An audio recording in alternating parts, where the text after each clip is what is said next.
বিএনপির মনোনীত প্রার্থী ও মনোনয়ন বঞ্চিত নেতার কর্মী সমর্থকদের মধ্যে সংঘর্ষে ছাত্রদল নেতা তানজিম আহমদ আবিদ মারা গেছেন। সংঘর্ষের সময় আহত হয়েছেন আরও অন্তত ২০ জন। এদের মধ্যে গুরুতর ৪ জনকে ময়মনসিংহ মেডিকেল কলেজ হাসপাতালে ভর্তি করা হয়েছে। রাজনীতিতে ত্যাগ আর সংগ্রামের কি কোনোই দাম নেই? দলের দুর্দিনে যারা রাজপথে নিজেদের রক্ত ঝরিয়েছেন, প্রতিবাদের আগুনে পুড়ে হয়েছেন খাঁটি সোনা, ভালো সময়ে এসে তারাই কেন ছিটকে পড়েন? এখন অনেকেই গর্ত থেকে বের হয়ে বিদেশ থেকে উড়ে এসে নমিনেশন পেয়ে যাচ্ছেন, কিন্তু যখন কেউ ছিল না বিএনপির হয়ে কথা বলবার জন্য, তারা নমিনেশন পাচ্ছেন না। তাদের অপরাধ কি তারা নারী? সেই কারণে যারা দলের সবচেয়ে সংকটময় মুহূর্তেও রাজপথ ছাড়েননি, ক্ষমতাসীনদের রক্তচক্ষু উপেক্ষা করেছেন, পুলিশের লাঠিপেটা আর টিয়ার গ্যাস সহ্য করেছেন, মাসের পর মাস জেল খেটেছেন, আজ তারাই দলীয় রাজনীতির জটিল হিসাব নিকাশ থেকে বিস্ময়করভাবে বাদ পড়েছে। দর্শক, মনোনয়ন নিয়ে রণক্ষেত্রে পরিণত হয়েছে বিএনপি দল। কারণ তারা যাদেরকে মনোনয়ন দিয়েছে তারা আওয়ামী লীগের আমলে দেশেই ছিল না। নিজেদের স্বার্থের জন্য তারা দলের দিক না তাকিয়ে দেশ থেকে পালিয়ে রয়েছেন। কিন্তু যারা দলের জন্য, যারা বিএনপি দলের করুণ পরিণতির সময় তাদের পাশে ছিল, সংগ্রাম করেছেন এই দলের জন্য, লড়াই করেছেন এই দলের জন্য, দীর্ঘ বছর যারা হুমকির মুখে ছিল এই দলের জন্য, তাদেরকেই আজ মনোনয়ন বঞ্চিত করা হয়েছে। দর্শক, এ নিয়ে কিন্তু সামাজিক যোগাযোগের মাধ্যমে তুমুল আলোচনা এবং উত্তেজনা শুরু হয়েছে। যেই সমস্ত হেভিওয়েট নেতাকর্মীদেরকে মনোনয়ন থেকে বঞ্চিত করা হয়েছে, তাদের ভক্তরা রাজপথে সড়ক অবরোধ করে, অগ্নিসংযোগ করে বিক্ষোভ মিছিল করেছে। এবং আপনারা জানেন যে মনোনয়ন যারা পেয়েছে আর যারা পায়নি তাদের মধ্যে ভয়াবহ সংঘর্ষে একজন নিহত হয়েছেন এবং আহত হয়েছেন আরো অনেকেই। দর্শক, এই বিষয়ের কিছু অংশ ভিডিওর শুরুতে শিরোনামে আপনারা দেখেছেন, বিস্তারিত পুরো ভিডিও জুড়ে। তার আগে আমার একটা অনুরোধ, যারা আমার চ্যানেলে নতুন আসছেন চ্যানেলটি সাবস্ক্রাইব করে বল ক্লিক করে বেল আইকনটি বাজিয়ে দিন। চলুন দেখে আসি এই মনোনয়ন নিয়ে ভয়াবহ সংঘর্ষে কারা আহত হয়েছে এবং এই মির্জা ফখরুলের উপরও হামলা করার অভিযোগ এসেছে। দর্শক, সেটা আমরা দেখবো। সেটা দেখার আগে প্রথমেই দেখে আসি যারা মনোনয়ন পায়নি, মনোনয়ন থেকে যারা বঞ্চিত, তাদের ভক্তরা এই ব্যাপারে কি প্রতিক্রিয়া জানিয়েছেন সেটা আমরা দেখবো। এরপর ওই বিষয়টি দেখবো। দর্শক, ভিডিওটা অত্যন্ত গুরুত্বপূর্ণ, তাই ধৈর্য ধরে একটি লাইক এবং পুরো ভিডিওটা শেষ পর্যন্ত দেখতে থাকুন। ভাইরে, এমন খবর শুনে মনে হচ্ছে বুকের ভেতর আগুন জ্বলছে। হৃৎপিণ্ডটা কেউ যেন হাত দিয়ে চেপে ধরেছে। আমার প্রিয় নেত্রী রুমিন ফারহানা আগামী জাতীয় সংসদ নির্বাচনে বিএনপি থেকে মনোনয়ন পাননি। এই খবরটা চোখে পড়ার পর থেকেই পৃথিবীটা যেন থেমে গেছে। ঘুম আসে না, খাওয়া ভালো লাগে, শরীর না, কষ্টটা আসলে মনের। চোখ বন্ধ করলেই ভেসে ওঠে সেই প্রিয় মুখটা। জ্ঞানে গুণে রূপে এক অসাধারণ নারী রুমিন ফারহানা, যিনি শুধু রাজনীতিবিদ নন, ছিলেন বিএনপির মুখপাত্র, দলের প্রাণ আর অসংখ্য তরুণের প্রেরণা। সংসদে গিয়ে আওয়াজ তুলেছেন জনগণের জন্য, স্বৈরাচারের বিরুদ্ধে, নিপীড়নের বিরুদ্ধে। যখন চারপাশে সবাই নীরব, তখন তিনি একা দাঁড়িয়ে বলেছেন, না, অন্যায় চলবে না। এমন একজনকে মনোনয়ন দেওয়া হলো না। এই খবরটা শুনে মনে হয় না এটা কোনো রাজনৈতিক সিদ্ধান্ত, এটা যেন এক ট্র্যাজেডি। চিন্তা করে দেখেন না একবার, রুমিন ফারহানা একজন উচ্চ শিক্ষিত ব্যারিস্টার, মার্জিত, সুন্দরী, নীতিবান ও স্পষ্টভাষী নারী, যিনি কথা বলেন যুক্তি দিয়ে আর মুখ খোলেন সাহস নিয়ে। এমন একজন মানুষ যদি মনোনয়ন না পেলে দেশের রাজনীতির ভবিষ্যৎ কোথায় যাচ্ছে? যখন দলের অনেক নেতা ব্যস্ত ছিলেন টেম্পো স্ট্যান্ড দখল, চাঁদাবাজি, প্রভাব খাটানো আর পেছনের দরজা দিয়ে পদ বাঁচাতে, তখন রুমিন ফারহানা রাতের পর রাত টকশোতে বসে গলা ফাটিয়েছেন দলের পক্ষে। এবং আমি আস্তে আস্তে নিষ্ক্রিয় হয়ে যাব, কোনো অ্যাক্টিভিটির ভিতরে আমি আর যাব না। রাজনীতিতে ত্যাগ আর সংগ্রামের কি কোনোই দাম নেই?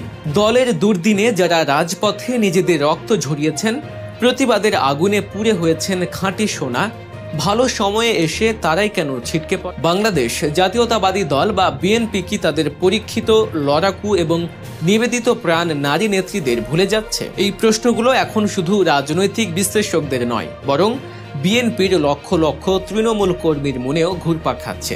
বিশেষ করে যখন দলের একনিষ্ঠ এবং সুপরিচিত 5 জন নারী নেত্রীকে ত্রয়োদশ জাতীয় সংসদ নির্বাচনের মনোনয়ন তালিকা থেকে বাদ পড়তে দেখা যায়, তখন এই প্রশ্নগুলো আরও জোরালো হয়ে ওঠে। একজন নারীকে সরাসরি নির্বাচনে মনোনয়ন দিয়ে নারী ক্ষমতায়নের প্রশংসাপত্র কুড়ানোর চেষ্টা করলেও এই সিদ্ধান্তের আড়ালে চাপা পড়ে গেছে অনেক ত্যাগী নেত্রীর দীর্ঘদিনের বঞ্চনা, অভিমান আর হতাশার গল্প। যারা দলের সবচেয়ে সংকটময় মুহূর্তেও রাজপথ ছাড়েননি, ক্ষমতাসীনদের রক্তচক্ষু উপেক্ষা করেছেন, পুলিশের লাঠিপেটা আর টিয়ার গ্যাস সহ্য করেছেন, মাসের পর মাস জেল খেটেছেন, আজ তারাই দলীয় রাজনীতির জটিল হিসাব নিকাশ থেকে বিস্ময়করভাবে বাদ পড়েছেন। আজ আমরা সেই মনোনয়ন বঞ্চিত 5 জন দুর্ধর্ষ নারী নেত্রীকে নিয়েই আলোচনা করব, যাদেরকে বিএনপির হাইকমান্ড হয়তো কৌশলগত কারণে ভুলে গেলেও দলের কর্মীরা এবং দেশের মানুষ সহজে ভুলতে পারে। চলুন গভীরে গিয়ে দেখি তাদের ত্যাগের ইতিহাস এবং বঞ্চনার বর্তমান চিত্র। সৈয়দা আসিফা আশরাফি পাপিয়া এর তালিকার প্রথমেই যার নাম আসে তিনি হলেন সাবেক সংসদ সদস্য এবং বিএনপির এক সময়ের ফায়ার ব্র্যান্ড নেত্রী হিসেবে পরিচিত অ্যাডভোকেট সৈয়দা আসিফা আশরাফি পাপিয়া। নবাবগঞ্জ 2 ও নাটোর 1 এই দুটি আসন থেকেই তিনি মনোনয়ন প্রত্যাশী ছিলেন এবং এলাকার মানুষের সাথে নিবিড়ভাবে কাজ করে যাচ্ছিলেন, কিন্তু শেষ পর্যন্ত দল তাকে কোনো আসনেই যোগ্য মনে করেনি। মনোনয়ন না পেয়ে তার ক্ষোভ এবং অভিমান চাপা থাকেনি। এক সাক্ষাৎকারে তিনি কান্না জড়িত কণ্ঠে বলেন, আমার জীবনে এতগুলো দিন নষ্ট করলাম, এখন তো মনে হয় আমি ভুল করছি। তার এই কথাগুলো শুধু ব্যক্তিগত হতাশার বহিঃপ্রকাশ নয়, বরং দলের প্রতি একরাশ অভিমানের দলিল। তিনি আরো স্পষ্ট করে বলেন, আমি নিজে থেকেই নিষ্ক্রিয় হয়ে যাব এবং কোনো কর্মকাণ্ডের ভেতরে আর যাব না।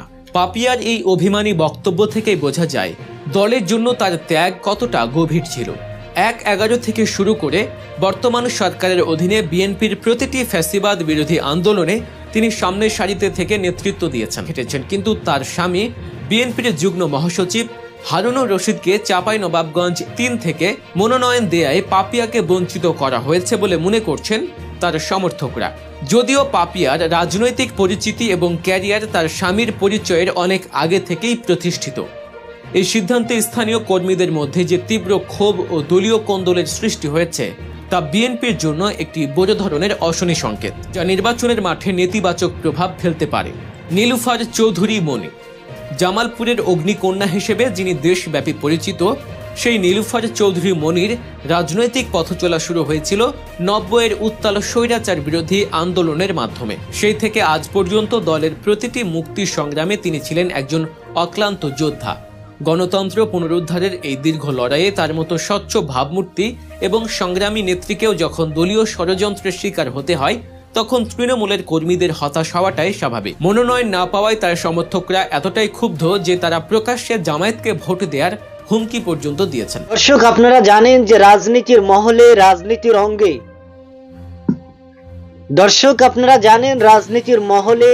মনোনয়ন নিয়ে কিন্তু সামাজিক যোগাযোগের মাধ্যমে অশান্তকর পরিবেশ সৃষ্টি হয়েছে। এই বিএনপি যাদেরকে মনোনয়ন দিয়েছে তারা একসময় দেশেই ছিল না, দলের সাথে তাদের কোনো সম্পৃক্ততাই ছিল না। তারা নিজেদের স্বার্থে নিজেকে সেভ করার জন্য, নিজেকে বাঁচানোর জন্য তারা দেশ থেকে বাহিরে যেই গর্তে পেয়েছে সেই গর্তেই কিন্তু লুকিয়েছিল। কিন্তু আজ তাদেরকে মনোনয়ন দেওয়া হয়েছে এবং তাদেরকে সিলেকশন করা হয়েছে। এদিকে আমরা দেখি যারা এই দলের জন্য দীর্ঘ বছর সংগ্রাম করেছেন, এই দলের জন্য যারা দীর্ঘ 16 বছর পর্যন্ত টক শোতে, সাংবাদিকের সামনে এবং বিভিন্ন হুমকির মুখে পড়েও তারা কিন্তু এই দলের জন্য সর্বদা লড়েছেন এবং সংগ্রাম করেছেন, কিন্তু আজ তাদেরকে মনোনয়ন বঞ্চিত করা হয়েছে। কেন তাদেরকে মনোনয়ন বঞ্চিত করা হয়েছে এ নিয়ে কিন্তু তার ভক্তরা রাজপথে নেমেছেন, যে তারা এই মনোনয়ন এবং এই সিলেকশন কোনোভাবেই মানে না।